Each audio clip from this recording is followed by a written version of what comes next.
To Samuel Prescott Bush, Bushy, to his beloved first wife, Flora, the ocean seemed to go on forever. The view from the top of the Hotel Traymore overlooking the boardwalk in Atlantic City at Illinois Avenue was grand and unique. A publicist for the hotel assured the press that the Traymore roof was the most elevated point on the Atlantic coast south of the Statue of Liberty. In absence of evidence to the contrary, a reporter added, "We take his word for it."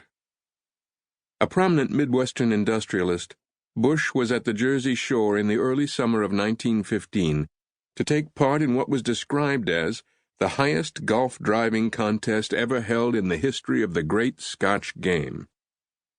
In from Columbus, Ohio, where he presided over Buckeye Steel Castings Company, a manufacturer of railroad parts, the tall, angular Bush looked out from a makeshift tee atop the brick hotel 200 feet above the beach.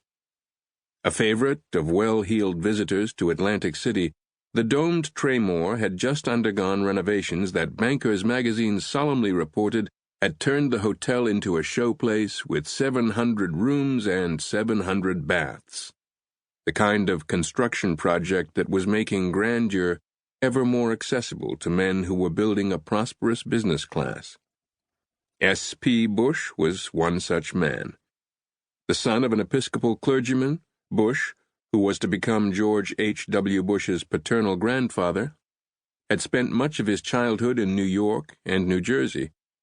After college, Bush went west, finding his future at Buckeye, a company run in the first decade of the new century by a brother of John D. Rockefeller, Frank. President of Buckeye since 1908 and a director of numerous railway companies, S.P. Bush had grown rich. Standing on the roof of the Hotel Traymore, he was part of an emerging American elite, one based not on birth but on success and achievement. Facing the Atlantic in a long-sleeved dress shirt and formal trousers, Bush, driver in hand, took his stance and swung smoothly. He connected just the way he wanted to, cleanly and perfectly.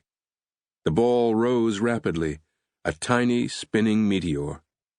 Bush's shot streaked out over the sea, soaring over the white-capped waves before disappearing deep in the distance, the sound of its splash lost in the wind and surf. Bush won, of course. Though his opponents did what they could, they failed to surpass Bush's dramatic drive. It was not the most serious of competitions, but that did not matter. The New York Times reported Bush's triumph. A contest was a contest.